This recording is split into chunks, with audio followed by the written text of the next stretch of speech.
জীবনে কখনো হতাশ হবেন না। জীবনে যাই হয়ে যাক না কেন কখনো হতাশ হবেন না। মনে রাখবেন আল্লাহ আপনার রব, আল্লাহ আপনার সাথে আছেন ইনশাআল্লাহ।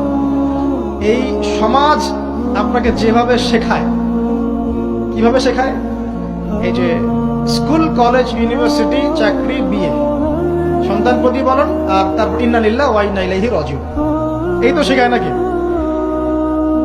সবসময় মনে রাখবেন যে আল্লাহ রাব্বুল আলামিনের পরিকল্পনাই আপনার উপরে সবচেয়ে বেশি অগ্রাধিকার যোগ্য, সমাজের পরিকল্পনা নয়।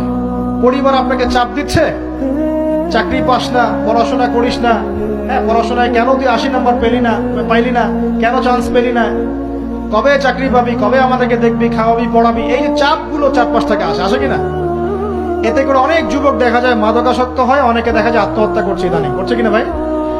এই শব্দটা থেকে আমি এই পয়েন্টটা আজকে লিখেছিলাম যে ভুলেও আল্লাহর প্রতি বিশ্বাস এবং তাওয়াক্কুল হারাবেন না।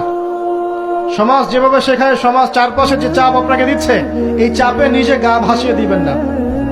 আপনি আল্লাহর কাছে দোয়া করবেন, আল্লাহর কাছে পথ চেয়ে নিবেন এবং আল্লাহর প্রতি তাওয়াক্কুল ভরসা করবেন, কখনো আত্মহত্যার পথ বেছে নিবেন।